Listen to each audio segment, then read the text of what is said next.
갑진년 한 해 여러분의 삶에 값지고 귀한 보화들이 넘치도록 임하는 역사가 있기를 주의 이름으로 축원합니다. 많은 분들이 기독교의 십자가가 마치 그 4층 연산표에 더하기를 닮았다 이런 말들을 하죠. 사람들이 그렇게 이야기하는 이유는 기독교 신앙을 가진 사람들에게 실제로 많은 것들이 더하여졌기 때문이 아닐까 이런 생각이 들었습니다. 여러분도 잘 아시다시피 우리나라는 예수 믿어서 잘된 나라인 줄로 믿습니다. 사실 지금도 그러잖아요. 우리나라 정치계만 보더라도 국회의원의 근 40% 정도가 개신교인이라고 그럽니다. 여러분 놀라지도 않잖아요, 그죠? 그만큼 자연스럽게 그런 일을 받아들일 만큼 사실 그분들이 잘 믿느냐 안 믿느냐는 잘 모르겠어요. 여러 가지 다양한 생각들도 가지고 있지만 일단 자기가 나 기독교인입니다 라고 말하는 사람이 40% 가까이 된다 이 말이죠. 거기다가 캐톨릭 이제 교인들도 있으시니까 만약에 전체 기독교인들 수를 다 더한다면 어마어마한 수가 되는 겁니다. 그러니까 이런 걸 우리가 고려해 보면 한국 사회라고 하는 게 얼마나 놀라운 과거와는 다른 사회가 되어 있는가 하는 것을 알 수가 있는 것이죠. 그리고 그런 분들이 결국 이 사회의 리더십이나 지도력을 갖는 거. 여러분들이 연말 시상식이라든지 이런데 연예인들이나 이런 사람들 중에 대상을 받거나 그런 사람들 중에도 기독교인들이 이제는 너무 흔하잖아요. 스포츠 스타라든지 이런 사람들 중에도. 그래서 그 신앙을 표현하는 사람들이 너무 많으니까 이제는 그런 걸 이야기해봐야 별로 그렇게 대단한 것이 아닌 이런 일들이 되어버리고 있는 것이죠. 이거 보면은 사람들이 기독교의 십자가를 플러스 글자처럼 볼 수도 있겠구나 이런 생각이 들기도 합니다. 어쨌든 2024년 하나님께서 저는 우리 성도들의 삶에 복을 주셔서 값진 보화들이 더하여지는 한 해가 되기를 주의 이름으로 축원합니다. 예루살렘의 핍박으로 인해서 흩어진 그리스도인들이 안디옥 지역에도 들어갑니다. 근데 안디옥 지역에 온 성도들이 열심히 전도를 하니까 안디옥 지역이 많이 복음화되면서 수많은 믿음의 사람들이 들어왔어요. 그리고 예루살렘 교회가 그 소식을 듣게 됐습니다. 많은 이방인들이 안디옥에서 회개하고 예수를 믿게 되는 이런 일들이 일어났다.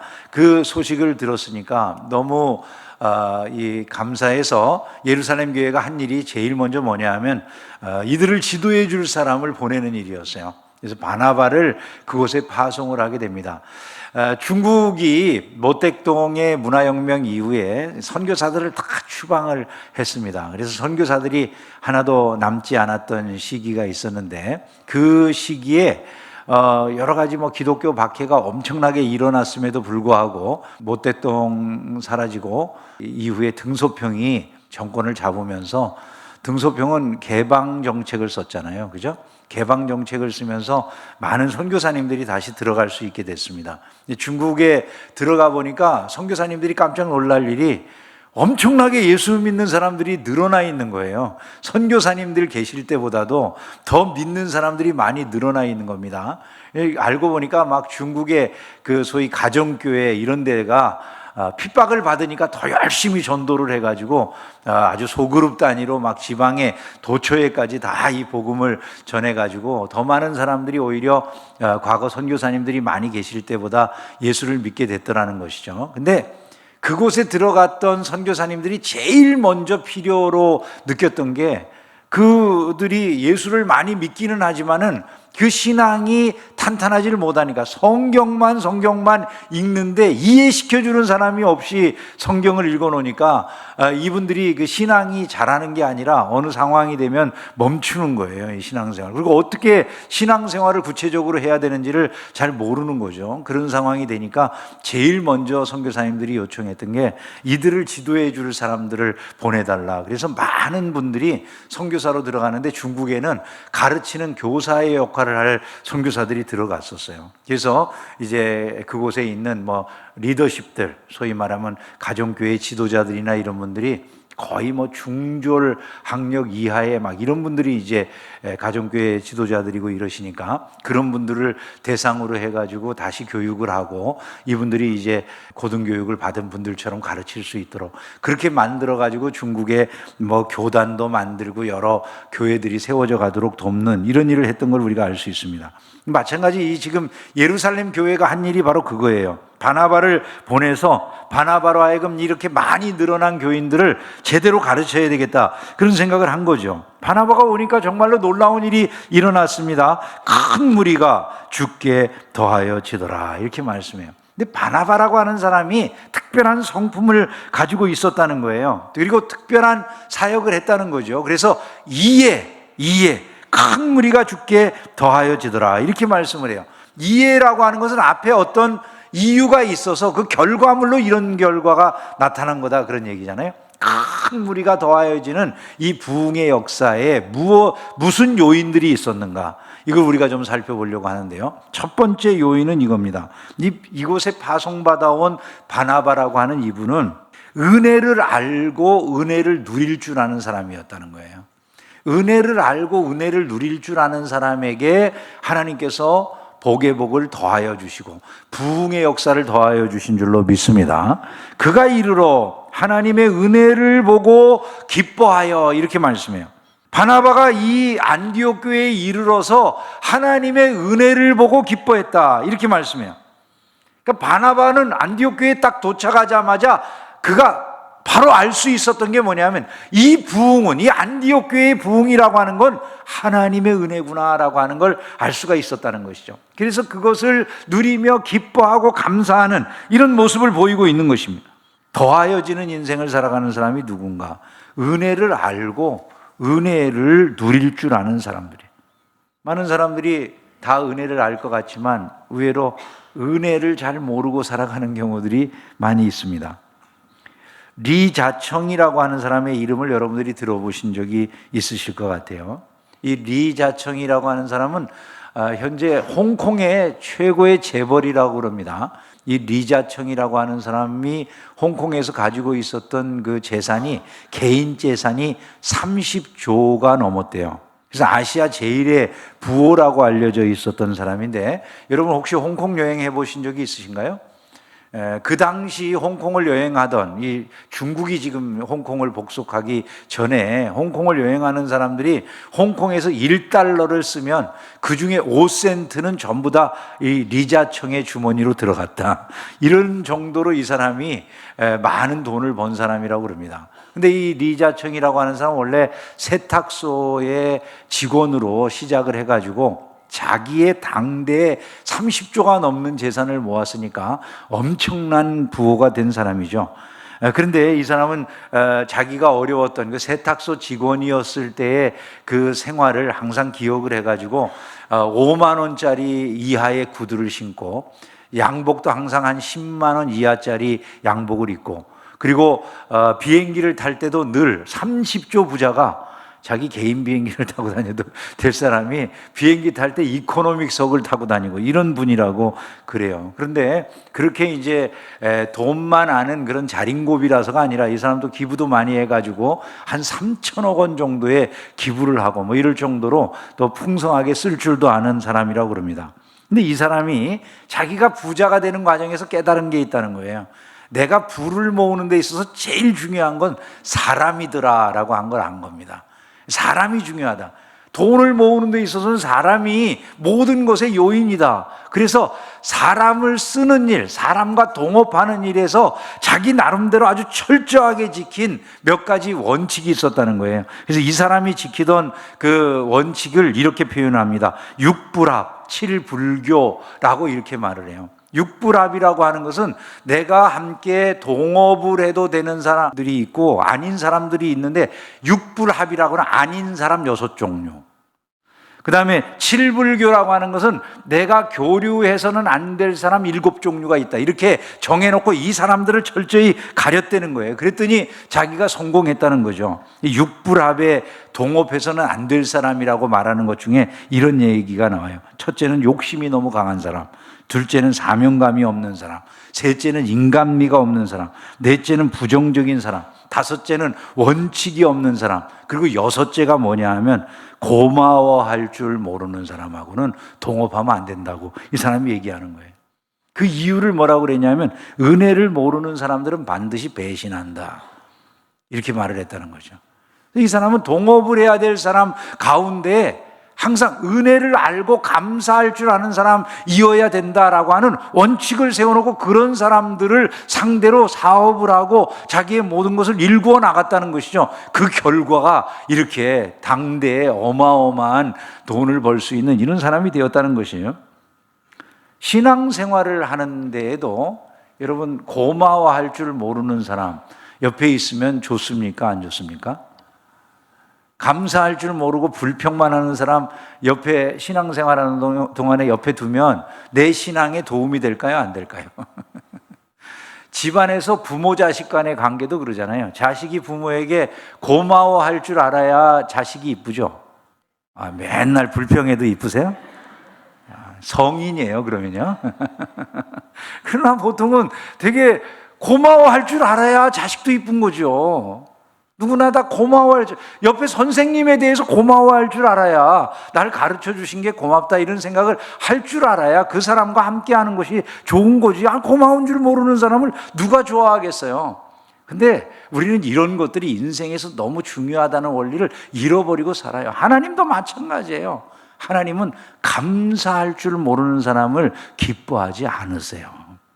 여러분 성경 누가복음 17장에 보면 그런 이야기 나오잖아요. 10명의 나병 환자들이 치료를 받아요. 예수님께서 너희 몸을 제사장에게 가서 보이라. 그들이 길 가는 도중에 고침을 받았습니다. 그런데 9명은 그냥 모른 척하고 가버렸어요. 한 사람만 돌아와서 이렇게 말하잖아요. 그 중에 한 사람이 자기가 나은 것을 보고 큰 소리로 하나님께 영광을 돌리고 돌아와서 예수의 발 앞에 엎드려 감사하니, 이렇게 돼 있어요. 근데 그 사람이 사마리아 사람이라는 거예요. 여러분 유대인들이 당연히 하나님께 감사하고 예수님의 발 앞에 나와서 엎드려서 절할 것 같잖아요. 그런데 유대인들은 안 하고 사마리아 사람 하나가 와서 그 일을 했다는 거예요. 여러분 이 결과가 어떻게 됐습니까? 예수님이 말씀하시잖아요. 10사람이 다 깨끗함을 받지 아니하였느냐? 그 9은 어디 있느냐? 여러분 예수님이 이 감사하는 자를 안 찾으시는 게 아니에요. 와서 당연히 감사해야 되는데 안 했다는 거잖아요. 이 말은요. 그 9은 어디 있느냐? 이 이방인 외에는 하나님께 영광을 돌리러 온 자가 없느냐? 여러분 참 씁쓸한 얘기죠, 그죠? 유대인들이야말로 진짜 은혜를 알고 감사할 수 있어야 될 그런 족속으로 보여지는데 유대인들이 감사한 게 아니라 사마리아인이 와가지고 감사를 하더라는 거죠. 그에게 보너스 은혜가 더하여지잖아요. 그게 뭡니까? 일어나 가라. 내 믿음이 너를 구원하였느니라. 그에게는 이제 단순하게 육신의 치료만이 아니라 영혼의 구원이라고 하는 축복이 주어졌음을 믿으시기를 주님의 이름으로 축원합니다. 그래서 우리가 신앙생활에서 우리가 다 은혜를 안다고 고백하는 사람들이잖아요. 우리는 은혜를 입어서 구원받은 사람들이라고 말하잖아요. 근데 은혜를 입어서 구원받았다라고 하는 그 사실이 실제적 표현될 때는 감사로 표현되는 거다라고 하는 점을 잊으면 안 된다는 것이죠. 바나바는 바로 그러한 사람이었고 그에게 하나님께서 더하여 주시는 은혜를 내려주셨더라, 이런 말씀이 되는 것입니다. 두 번째로 바나바는 사람들을 격려해서 더욱 든든하게 세워줄 줄 아는 사람이었다는 거예요. 모든 사람에게 굳건한 마음으로 주와 함께 머물러 있으라 권했다, 이렇게 성경에 말씀하고 있어요. 흥미로운 것은 바나바라고 하는 사람의 이름 자체가 가지고 있는 그 뜻이 그래요. 바나바라고 하는 이름 자체가 권위의 아들이다, 이런 뜻이래요. 예? 그러니까 권위를 잘하는 사람, 권면하고 위로하는 일에 은사가 있는 이런 사람이 바나바인데 그 이름 그대로 이 사람은 진짜 권면하고 위로하는데 아주 특별한 은사가 있었던 것 같아요. 여러분 아시다시피 바나바가 바울이 어느 누구에게도 인정을 받고 있지 못하던 시절, 저 사람 원래 핍박자야, 저 사람 우리 그리스도인들 잡아다가 죽이던 자야, 이렇게 소문나 있던 시절에 바울이 회심을 했는데도 불구하고 사람들이 바울을 받아들여 주지 않잖아요. 그때 바울을 교회 공동체 안에 제일 먼저 데려다가 소개해 주는 사람, 그 사람이 누굽니까? 바울을 받아들여 주고 바울을 인정해 줬던 그 사람, 그 첫 번째 사람이 이 바나바라 그 말이죠. 바나바는 교회 공동체 앞에 바울을 데리고 가서 바울을 소개해 주고 바울이 완전하게 변한 사람이다라고 하는 그 사실을 증거하는 일에 앞장서 주었던 인물인 것을 우리가 알 수가 있다는 거예요. 여러분, 어떤 사람이 진짜 리더가 되고 그의 주변의 사람들이 더하여질까요? 바로 이런 사람들인 것이죠. 사람을 격려해서 든든하게 세워줄 줄 아는 사람들이라. 여러분, 구역장님들이 구역이 잘 되게 하려면은 무엇이 필요할 것 같으세요? 격려하고 세워주는 일을 잘 하실 때 그 구역이 잘 되는 거예요. 더하여지는 은혜가 임하는 거예요. 구역장님이 만약에 구역 모임을 가지시면서 맨날 옆에 있는 집사님의 보석에 관심을 갖는다든지 뭐 이러면 거기에 더하여지는 역사는 없습니다. 그 아이가 잘된 것에 대해서 배 아파하는 듯한 모습을 보인다든가 그러면 이게 부흥될 리가 없는 것이죠. 항상 사람을 세우고 격려하고자 하는 그런 마음이 있는 곳에 더하여지는 역사가 있다는 거예요. 여러분, 세상은 다 극한 경쟁이 일어나는 곳이잖아요. 대한민국의 리더십이라고 하는 사람들이 서로 저쪽은 다 죽어야 될 놈들이야, 이런 생각으로 서로를 갖다가 죽이려고 하는 이런 의식이 작동하는 사회라고 한다면 이 사회에 더하여짐이라는 것은 결코 쉬운 일이 아닐 것입니다. 그게 아니라 뭔가 나를 통해서 다른 사람들을 세워주고 국민을 세워주고 모든 나라가 평안하게 만드는 이런 일, 모두를 더 잘 사는 사회로 세워나가는 이런 일에 관심을 갖자. 그래야만 그 사회가 서나가고 잘 되는 일들이 일어나지 않겠습니까? 나로 인해서 다른 사람들을 부유하게 하고 다른 사람들을 잘 되게 해야 되겠다, 이런 마음을 가진 사람이 사업도 잘하고 일도 잘하는 거예요. 여러분, 나만 하는 사람이 잘하는 게 아니더라는 것이죠. 여러분, 우리의 생각 속에 나만 챙기면, 내 기업만 잘 되면, 내 이익만 커지면 잘 될 것 같이 생각하지만 바나바의 정신이 있어야 돼요. 그게 아니라 다른 사람들을 세워주고 다른 사람들을 격려해서 일어나게 해줘야 되겠다, 이 마음 속에서 오히려 더 잘 되고 더하여지는 은혜가 있다는 것이죠. 인간관계에 보통 4가지 패러다임이 있다고 그러잖아요. 나도 이기고 상대방도 이기는 승승의 관계, 또 나도 지고 상대방도 지는 패패의 관계, 나는 이기고 상대방은 지는 승패의 관계, 또 상대방은 이기고 내가 져버리는 그런 패승의 관계라고 하는 이런 4가지 인간관계가 맺어질 수 있다는 거예요. 근데 스티븐 겁이라고 하는 사람이 쓴 성공하는 사람의 7가지 습관에 보니까 성공하는 사람의 4번째 습관이 승승의 관계를 추구한다는 거예요. 성공하는 사람들은. 우리가 생각할 때는 나 혼자 잘 되고 나 혼자 번성하면 좋겠다, 이렇게 생각하지만 그게 아니라는 거죠. 다른 사람들을 어떻게 하면 유익하게 해줄 수 있을까, 이런 생각을 하고 살아갈 때 거기에 더하여지는 역사가 일어난다는 것이죠. 이기철 시인이라고 하는 분이 대학 교수직을 은퇴하면서 이런 시를 쓴 걸 봤어요. 자주한 생각이라고 하는 제목의 시였는데, 그 자주한 생각이 이런 거예요. 내가 새로 닦은 땅이 되어서 집 없는 사람들의 집터가 될 수 있다면, 내가 빗방울이 되어서 목 타는 밭에 살을 적시는 여울물로 흐를 수 있다면, 내가 바지랑떼가 되어서 지친 잠자리에 날개를 쉬게 할 수 있다면, 내가 음악이 되어서 슬픈 사람의 가슴을 적시는 눈물이 될 수 있다면. 그 다음은 술 얘기가 있어서 안 읽을게요.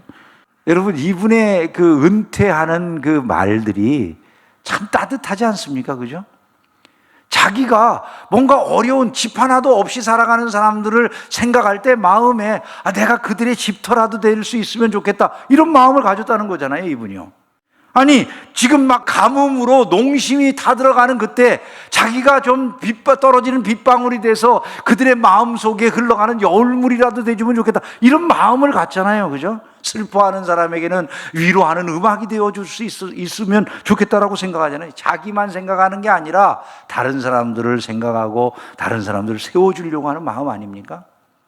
여러분, 이런 곳에 더하여지는 은혜가 있다는 것을 믿으시기를 주의 이름으로 축원합니다. 바나바는 바로 그런 성품을 우리에게 보여주고 있는 것이고, 우리가 2024년 안에 더하여지는 은혜를 누리려고 한다면 바로 이런 마음의 자세를 가지고 살아야 된다는 것이죠.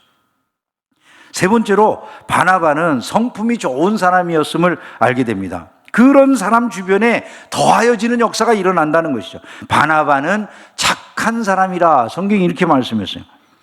여러분, 어떤 사람을 착한 사람, 좋은 사람이라고 말합니까? 어떤 사람은 착하고 좋은 사람이라고 그러죠? 요즘은 현대에는 착한 사람 그러면 잘 구분을 해야 되더라고요. 바보 같은 사람을 착한 사람이라고. 뭘 빼앗기고 그냥 자기 거 다 내어주면서 자기가 손해보는지도 모르는 사람, 이런 사람을 착한 사람이라고 말하는 경우들이 많은데, 사실 착한 사람이라고 하는 건 그런 개념은 아니고, 여러분들이 생각할 때 이런 사람이 착한 사람 아니겠어요? 예를 들어 누군가하고 공감을 잘해줘. 그 사람은 내가 아파할 때 나하고 공감을 해요. 내 아픔을 알아줘요. 그리고 이해를 해줘요. 그러면 그 사람 착하다고 하지 않겠습니까? 아니, 내가 아프다고 그러는데 그 사람은 아무런 감정도 없어요. 네가 아프든지 말든지 무슨 상관이냐, 이렇게 표정이 아주 쎄하니 이러면은 그 사람 착하다고 할까요? 무심한 인간이라고 그럴까요, 여러분? 무심한 인간이라고 그러겠죠. 그러니까 착하다라고 하는 것은 뭔가 공감이 되고 소통이 되는 이런 사람을 의미하는 거예요. 다른 사람들에 대해서 관심을 갖고 나 혼자만 생각하지 않는 사람인 것이죠. 그리고 또한 책임감이 있는 사람들을 착하다고 그래요. 성경에 보면 착한 사람을 누구로 이야기하냐면, 달란트를 맡았는데 5달란트, 2달란트 맡은 사람들은 열심히 책임을 다하잖아요. 1달란트 맡은 자는 그냥 묻어두잖아요. 나중에 그 착하다라고 하는 사람이 누굽니까? 사명을 잘 감당하고 자기 책임을 잘 감당한 사람, 그들에게 착하고 충성된 종아, 이렇게 말씀하잖아요. 그러니까 착하다라고 하는 그 말은 책임의식을 갖고 자기에게 주어진 일들을 잘 감당하는 이런 사람들을 의미하는 거예요. 바나바가 착한 사람이라고 하는 건 그런 얘기죠. 이들이 이방인들이에요. 안디옥에서 지금 변화를 받고 있는 사람들은 이방인인데, 유대인이면서도 그런 이방인 신자들을 무시하지 않는 거예요. 그들과 공감할 줄 알고 그들과 소통할 줄 아는 이런 사람이었다는 것이죠. 그리고 그들을 위해서 자기가 여기에 와가지고 감당해야 될 책임을 얼마든지 충실하게 잘 감당해내는 이런 사람이었다는 것이. 마음이 굽은 자는 자기 행위로 보응이 가득하겠다. 마음이 굽은 자는 굽은 행위에 대한 보응이 온다는 것이죠. 선한 사람도 자기의 행위로 그러하리라. 선한 사람에게는 선한 행위로 말미암는 보응이 있다는 거예요. 하나님께서는 우리가 선하게 살아갈 때 좋은 것을 채우심을 믿으시기를 주님의 이름으로 축원합니다. 제가 최근에 책 제목 중에서 재미있는 걸 봤어요. 결국 좋은 사람이 성공한다라고 하는 제목의 책이더라고요. 제 제목하고 딱 맞아서 봤어요. 좋은 사람이 성공한다. 민병철이라고 하는 사람이 있었는데, 민병철 씨를 아시죠, 여러분? 예, 영어 벌써 다 나오잖아요. 성공한 사람이란 얘기죠, 그죠? 근데 이 민병철 씨가 어떻게 해서 영어 학원을 처음 하게 됐는가를 자기 책에 써놓은 내용인데요. 이런 내용이었어요. 아까 지금 이 좋은 사람이 성공한다는 책에 자기가 영어 학원을 하게 된 이유가 딴 게 아니라는 거예요. 이민사회에서 보니까 이민사회에 어려운 사람들을 돕는 일들을 했는데, 이민사회에 어려운 분들을 보니까 안타까운 게 우리나라에서는 너무나도 괜찮았던 분들이더라는 거예요. 인류 대학을 나온 분들이고, 아주 우리나라에서 큰 기업을 경영하던 CEO고, 어떤 분은 약사고, 이런 분들인데 미국 와서 사는 걸 보니까 거기 한국에서 인류대학 나온 분이 거기 와가지고 잡일하고 있고, 봉제 공장 같은 데서 자기하고 아무런 관련 없는 이런 일을 하고 있고, 한국의 CEO였던 사람이 세상에 할 일이 없으니까 식료품 가게에서 점원으로 일하고 있고, 또 약사였던 분이 약사하고 아무런 관계없는 철공장에서 그 철공장 줌을 만드는 이런 일을 하고 있더라는 거예요. 자기가 왜 이분들이 한인 사회에 오신 분들이 왜 이러고 사는가 보니까 다른 이유 아무것도 없고 영어 못해서 그러더라는 거예요. 영어 못해.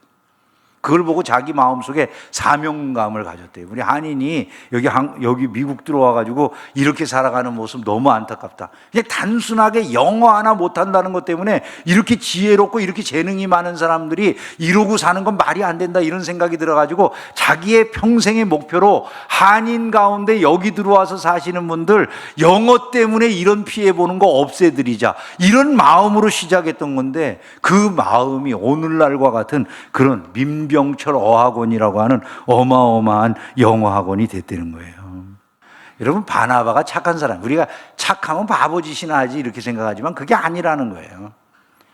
결국 그것을 통해서 하나님이 결실케 하시고 은혜 주신다는 믿음을 가지고 2024년 살아가시기를 주의 이름으로 축원합니다. 마지막으로 한 가지만 더 말씀을 드리면요, 바나바는 주의 일에 사로잡힌 신뢰받을 만한 사람이었다는 거예요.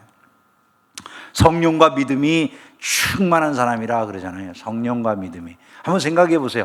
여러분, 성령과 믿음이 충만해요. 성령 충만, 믿음 충만이라는 얘기인데, 성령 충만, 믿음 충만하고 우리의 일상하고 무슨 관계가 있을까, 이렇게 생각 안 되세요? 성령 충만하다는 건 여러분 어떤 식으로 받아들이세요? 뭔가 막 신비한 일을 하고 눈이 막 뒤집혀지고 막 이런 거를 성령 충만이라고 생각하지 않으세요? 사실은 그런 게 아니잖아요. 우리가 술 취하지 말라, 이는 방탕한 것이니 오직 성령의 충만함을 받으라 그러잖아요. 그 성령의 충만함을 받는다는 것은, 술 취함이 술에 사로잡힌 거면 성령 충만은 성령에 사로잡힌 거다, 우리가 이렇게 말하지 않습니까? 성령에 사로잡힌 사람의 삶의 특징이 뭐라고 말합니까? 말씀대로 살아가는 거예요. 그러니까 말씀이 명령하는 대로 성령에 사로잡혀서 말씀이 원하는 대로만 살아가는 거, 이게 바로 성령 충만이라고요. 그러면 믿음 충만은 뭐겠어요? 믿음에 사로잡혀서 살아가는 거예요. 내가 믿는다고 한 그대로 믿는 거예요. 그 믿음이 나의 삶을 좌우하는 거예요. 이런 삶을 성령 충만, 믿음 충만이라고 말할 수가 있지 않겠어요? 자, 어떤 사람이 한번 생각을 해보세요. 그 사람이 신앙생활을 하는데 자기가 성경에서 교훈받은 대로 그대로 살려고 노력을 해요. 자기가 이것에 대해 믿음을 고백한 그대로 십자가에 대한 믿음, 자기의 어떤 생활에 대한 모든 믿음을 있는 그대로 실천하면서 사는 사람이 있어요. 그럼 여러분, 그 사람을 우리가 어떤 사람으로 받아들일 것 같으세요? 신뢰할 만한 사람으로 받아들일 수밖에 없는 거죠. 만약에 목사가 강단에서 집에 들어가가지고 부부싸움하고 막 그냥 맨날 같이 들들들 볶고 막 폭행하고 막 이런 일을 한다고 해봅시다. 막 우리 집사람 막 짓밟고 막 이런다고 생각을 해요. 그런 다음에 강단에 와서 좋은 얘기하고 이렇게 한다고. 우리 집사람이 이제 뒤에 가서 떠들고 다닐 때마다 막 이러면서 저 인간 이중인격이라고 막 목회가 되겠습니까, 여러분? 어렵겠죠, 그죠? 사람이라고 하는 게 그 사람의 말과 행동이 똑같지 않으면 더하여지는 은혜가 쉽지 않습니다. 우리가 더하여지는 삶을 살아가려면 신뢰를 받아야 돼요. 근데 말씀대로 살고 우리가 믿음대로 살면 신뢰받게 돼 있어요. 안타까운 건, 제가 우리 이 예배당을 지을 때에도 제가 많이 들은 얘기가 있었어요. 너무나 안타까운 이야기였는데, 그게 뭐냐면, 아니 무슨 그 계약을 맺는 사람들이 오잖아요. 그래서 서로 이야기하고 뭔가를 구두로 약속하잖아요. 그럼 꼭 그래요. 목사님들 말을 어떻게 믿어요? 이래요. 제가 그 말을 들을 때면, 아니 당신은 나하고 처음 봤는데 목사님들 말을 어떻게, 내가 당신한테 약속을 안 지키는 게 있냐라고 하면서 내가 굉장히 뭔가 야단을 치고 그랬던 기억이 많거든요. 여러분, 우리 기독교인들이 무슨 말을 하면 신뢰할 만해야 되잖아요. 그냥 그 말이 그 곧 보증수표가 되도록 해야 되는 거 아닙니까? 우리 기독교인들이 말하는 걸 사람들이 들으면서 믿어주지 않는다. 이럼 어떻게 우리가 세상 속에서 이 세상에 더하여지는 삶을 기대할 수가 있겠냐는 것이죠. 직장에서 우리의 모습은 신뢰받을 만합니까? 가정에서의 우리의 모습은 어떨까요?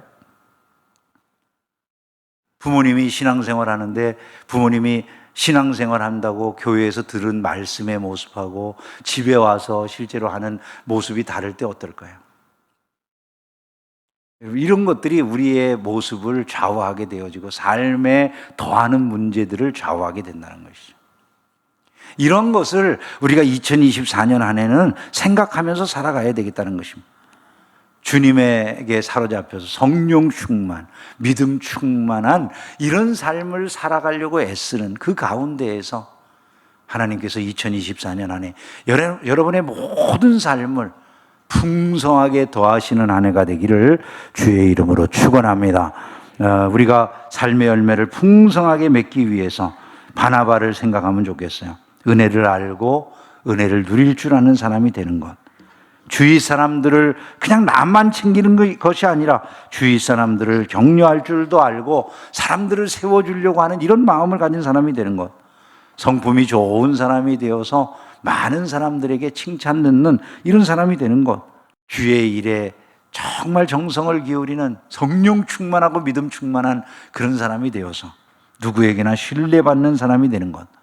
이 속에 바로 우리의 삶을 변화시켜 나가는 귀중한 열쇠가 있음을 우리가 생각하면서 한 해 정말 주님 앞에 충성스럽게 살아가는 가운데 주께서 여러분의 삶을 더하여 주시는 한 해가 되기를 주의 이름으로 축원합니다.